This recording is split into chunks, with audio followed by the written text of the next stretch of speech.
Assalamualaikum warahmatullahi wabarakatuh.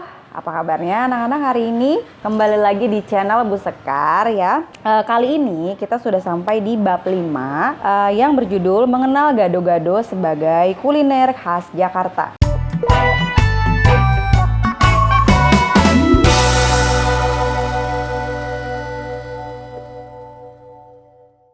Oke, baik. Yang pertama Bu Sekar bacakan adalah tujuan pembelajaran kita kali ini. Yang pertama, peserta didik mampu menjelaskan kuliner khas Betawi gado-gado.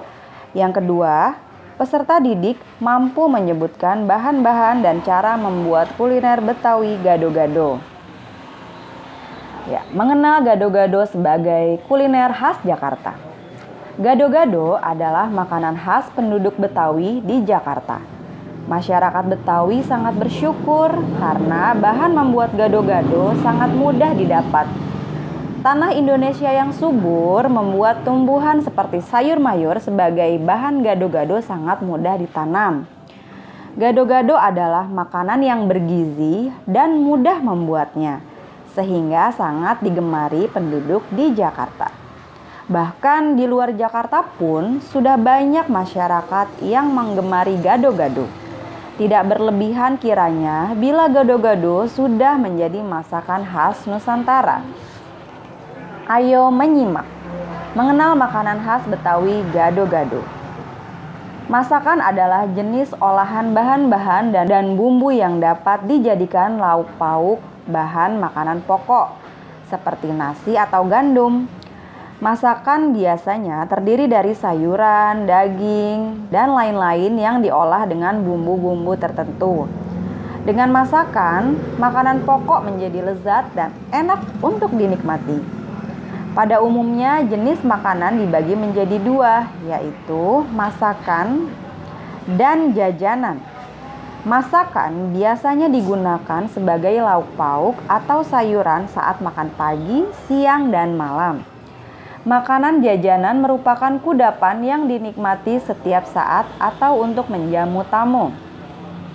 Satu lagi kekayaan budaya bangsa Indonesia adalah makanan, baik berupa masakan atau jajanan sehari-hari.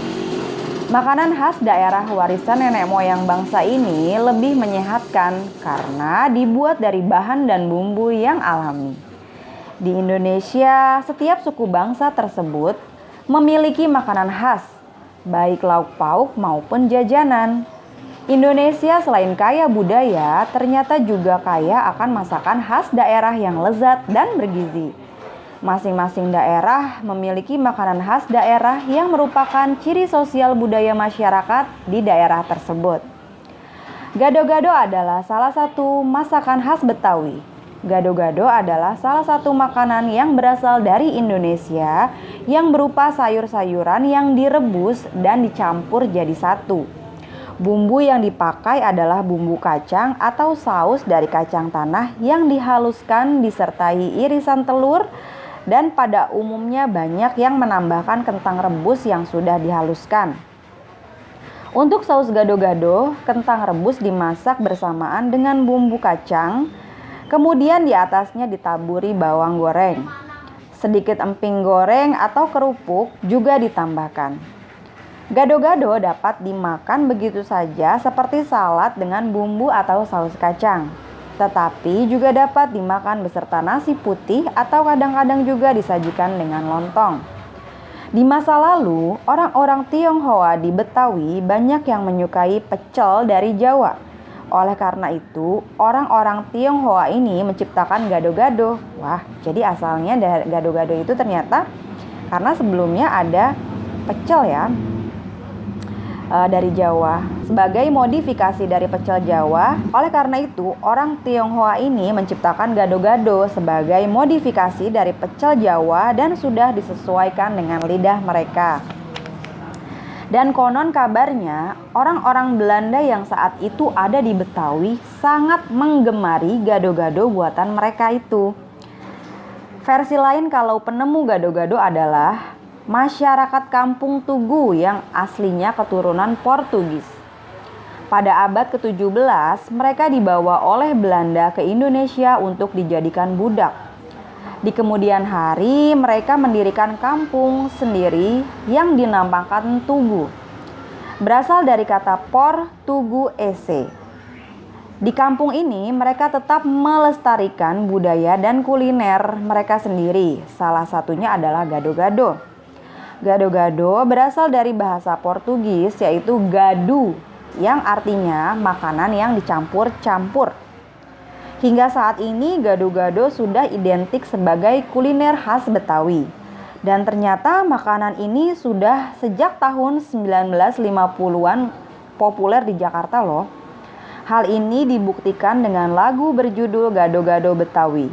Lagu yang dinyanyikan oleh Ivo Nila Krisna ini bercerita tentang gado-gado. Pada masa itu, gado-gado sudah menjadi makanan kegemaran masyarakat Betawi. Untuk sekedar menikmati gado-gado, banyak warung pinggir jalan dan penjajah keliling dengan gerobak yang mudah ditemui di jalan-jalan kota Jakarta. Tetapi jika menginginkan sesuatu yang berbeda, terdapat dua tempat makan yang populer karena gado-gadonya. Keduanya dikenal berasal dari kawasan yang dahulu dikenal dengan nama Bopolo, berasal dari bahasa Belanda Bou Ploeg. Begitu tulisannya ya. Jadi tulisannya itu Bou Ploeg. Regu pekerja bangunan di dekat stasiun Gondang Dia. Kedua tempat itu adalah Gado-Gado Boplo dan Gado-Gado Cemara. Keistimewaan Gado-Gado Boplo kini berlokasi di Melawai, Jakarta Selatan adalah racikan bumbu kacang yang menggunakan campuran kacang tanah dan kacang mede.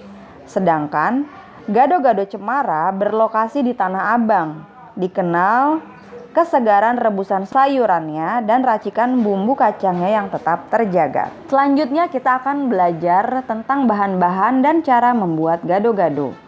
Ya, pada bab ini kita akan mempraktikkan salah satu cara memasak makanan khas Betawi, yaitu gado-gado. Masakan ini dapat dimasak bersama-sama atau berkelompok. Lakukan pembagian tugas agar kegiatan lancar, yaitu sebelum dan pada saat pelaksanaan memasak. Sebelum memasak, adakan pembagian tugas siapa yang membawa peralatan masak dan bahan-bahan. Pada saat memasak, adakan pembagian tugas memasak dan membantu memasak. Bahan yang dibutuhkan disesuaikan dengan jumlah anggota kelompok, ditambah 1 porsi untuk dinilai guru. Misalnya, jika jumlah anggota kelompok 2 orang, maka porsi yang disiapkan sebanyak 3 porsi dan seterusnya. Bawalah peralatan yang diperlukan sebagai kompor, cobek, pisau, wajan, dan sudip. Sudip itu sodet ya. Berhati-hatilah mempergunakan kompor. Kalian dapat meminta bantuan orang dewasa, orang tua untuk menyiapkan kompor sebelum digunakan untuk memasak. Jadi kalian tetap diawasi oleh orang dewasa ya, misalnya orang tua kalian, paman, bibi, dan lain-lain. Oke, bahan-bahan untuk membuat gado-gado terdiri dari sayur-sayuran seperti kangkung, kacang panjang, kol, toge, kentang, labu siam, jagung manis, pare, ketimun. Kemudian ada tahu, tempe, kentang, bumbu kacang, cabai, gula merah, jeruk limau, air asam, garam, telur ayam, kerupuk, dan bawang goreng. Dan kemudian cara memasak gado-gado. Sebenarnya sangat mudah ya dalam memasak cara gado-gado. Cara memasaknya adalah pertama siapkan cobek dan haluskan cabai, garam, dan gula merah sampai halus. Masukkan bumbu kacang yang sudah jadi dan ulek hingga halus. Kemudian tambahkan air asam dan air jeruk limau pada bumbu kacang yang sudah diulek. Aduk sampai rata dan cicipi rasanya. Selanjutnya potong-potong sayuran yang sudah masak dan letakkan di piring. Kemudian tambahkan potongan telur, tahu, tempe, dan kentang di atas sayuran. Tambahkan bumbu kacang yang sudah diulek ke atas sayuran. Kemudian gado-gado siap dihidangkan dengan ditambah bawang goreng. Kemudian yang ketiga adalah cara menyajikan gado-gado. Salah satu hal yang tidak kalah pentingnya dalam proses memasak adalah menyajikan makanan. Penyajian dan menghias makanan dilakukan untuk tujuan mengikuti lomba memasak. Penyajian makanan yang menarik akan menambah kelezatan makanan. Penyajian makanan dilakukan dengan menambah makanan dengan bahan-bahan tertentu, misalnya sayur-sayuran atau buah-buahan. Selain itu, dilakukan penataan agar hidangan lebih indah dan menarik. Berikut cara menyajikan masakan yang telah kalian buat. Yang pertama, cuci tanganmu dengan sabun ya hingga bersih dan bersihkan dengan serbet kering. Kemudian bersihkan piring saji dengan serbet. Kemudian tuangkan hasil makananmu ke dalam tuangkan hasil masakanmu ke dalam piring saji. Kemudian potonglah sayuran yang kamu bawa untuk menghias gado-gado. Selanjutnya bentuk buah tomat menjadi bunga dengan cara membelah memakai pisau ya. Dan ini pisaunya biasanya harus tajam sekali ya. Dan kalian harus hati-hati menggunakannya. Kemudian tatalah hasil masakanmu dengan dipadu hiasan sayuran dan buah tomat. Kemudian taburilah gado-gado dengan bawang goreng yang telah kalian buat. Selanjutnya, makanan yang disajikan siap untuk dinilai oleh juri. Yang keempat, menikmati makanan yang disajikan. Makanan yang telah dimasak sebaiknya segera dinikmati. Makanlah gado-gado yang kalian buat bersama teman-temanmu. Kemudian, makanlah dengan sopan meskipun kalian sedang makan bersama teman-temanmu ya. Hindarilah bercanda saat makan untuk menghindari tersedak makanan. Menikmati makanan yang dimasak sendiri merupakan kepuasan serta mengingatkan kita untuk bersyukur kepada Tuhan atas rezeki yang diberikan berupa makanan. Yang C, pengalaman membuat gado-gado. Di kelasku akan diadakan peragaan cara membuat gado-gado. Semua siswa bersemangat sekali mengikutinya. Guru membagi siswa menjadi beberapa kelompok. Pertama-tama kelompokku mencari sumber di perpustakaan sekolah bagaimana cara membuat gado-gado. Semua informasi mengenai alat dan bahan sampai cara membuatnya sudah kami catat. Akhirnya, kelompokku siap mencari bahan di pasar untuk membuat gado-gado makanan khas Betawi. Ayo berkarya. Buatlah secara kelompok makanan khas Betawi yang kamu kuasai, misalnya gado-gado. Jika mengalami kesulitan, silakan bertanya kepada orang tuamu atau mencari sumber di internet. Tuliskan bahan dan cara membuatnya di selembar kertas. Laporkan hasil kerjamu dan paparkan di depan kelas. Refleksi. Masih banyak kuliner khas Betawi lainnya yang perlu kalian ketahui loh. Selain murah, enak, aman, dan bergizi, makanan tersebut juga mencerminkan kekayaan budaya Betawi. Bila tidak dilestarikan oleh generasi penerus, makanan tradisional tersebut akan semakin tergusur oleh makanan dari luar negeri. Baik, yang terakhir Bu Sekar akan membacakan rangkumannya ya. Dan jangan lupa dicatat sebagai review kalian hari ini ya. Rangkuman yang pertama adalah masakan adalah jenis olahan, bahan-bahan, dan bumbu yang dapat dijadikan lauk pauk bahan makanan pokok seperti nasi atau gandum. Yang kedua, masakan biasanya digunakan sebagai lauk pauk atau sayuran saat makan pagi, siang, dan malam. Yang ketiga, makanan khas daerah warisan nenek moyang bangsa ini lebih menyehatkan karena dibuat dari bahan dan bumbu yang alami. Yang keempat, di Indonesia, setiap suku bangsa tersebut memiliki makanan khas, baik lauk pauk maupun jajanan. Yang kelima, gado-gado adalah salah satu makanan khas Betawi. Yang keenam, gado-gado dapat dimakan begitu saja seperti salad dengan bumbu atau saus kacang. Tetapi juga dapat dimakan beserta nasi putih atau kadang-kadang juga disajikan dengan lontong. Yang ketujuh, versi lain mengatakan kalau penemu gado-gado adalah masyarakat Kampung Tugu yang aslinya keturunan Portugis. Yang kedelapan, salah satu hal yang tidak kalah pentingnya dalam proses memasak adalah menyajikan makanan. Baik, di akhir sesi Bu Sekar akan memberikan 5 pertanyaan seperti biasa dan kalian bisa menjawabnya ya. Berdasarkan tadi yang sudah Bu Sekar paparkan, ya, materi yang sudah Bu Sekar paparkan. Oke, yang pertama, sebutkan 3 sayuran untuk membuat gado-gado. Yang kedua, sebutkan 3 alat yang digunakan dalam membuat gado-gado. Yang ketiga, sebutkan 2 kedai gado-gado yang terkenal di Jakarta. Yang keempat, apakah perbedaan gado-gado dengan pecel? Yang kelima, apakah arti bahasa Belanda bou ploeg? Jadi tulisannya BOUW strip PLOEG. Bou strip ploeg ya.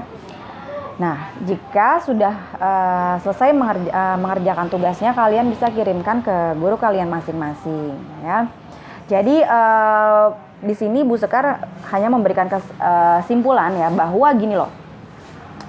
Kita sebagai masyarakat Indonesia ya, sebagai bangsa Indonesia, kita kita sebagai masyarakat Indonesia seharusnya bangga ya dengan berbagai macam kuliner yang ada di Indonesia, karena Indonesia ini sangat kaya ya, dari Sabang sampai Merauke itu mempunyai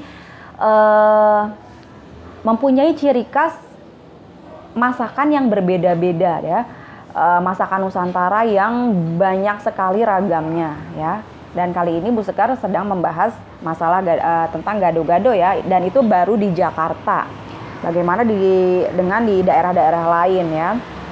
Nah, kalian harus sebagai anak Indonesia harus bangga. Jangan gado-gado nggak keren, jangan begitu. Justru di luar negeri itu ya, orang-orang bule itu sangat kagum gitu. Wah, di Indonesia itu ternyata ini ya, sehat ya makanannya, mudah mendapatkan sayur ya, karena memang iklimnya iklim tropis gitu. Jadi mudah mendapatkan sayur ya.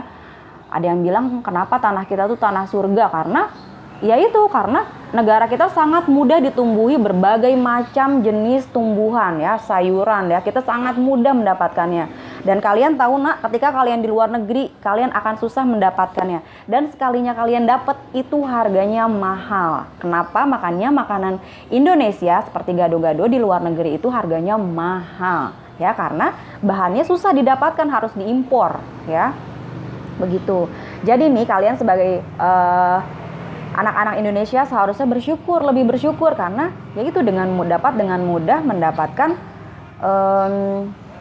bahan-bahan makanan yang bergizi ya, segar dan nikmat untuk dimakan bersama keluarga ya. Jadi mulai sekarang yuk kita lestarikan makanan khas Nusantara ya. Kalian bisa mempraktekannya di rumah bersama orang tua kalian, teman, dan nanti kalian bisa makan bareng-bareng, dan itu akan menjadi memori yang sangat indah ketika kalian dewasa nanti. Ya, kalian juga bisa membuat kalian juga bisa membuat ini, kemudian kalian dokumentasikan, dan itu bisa menjadi hasil karya kalian ya. Nanti ketika Bu Sekar memberikan tugas ya, step-step cara membuatnya kalian buat sendiri tuh, dari awal kalian ikuti ya step-stepnya. Kemudian nanti kalian videokan sama orang tuanya. Nanti penampilan yang terbaik ya, tiga terbaik biasanya Bu Sekar akan tampilkan di channel YouTube Bu Sekar ya.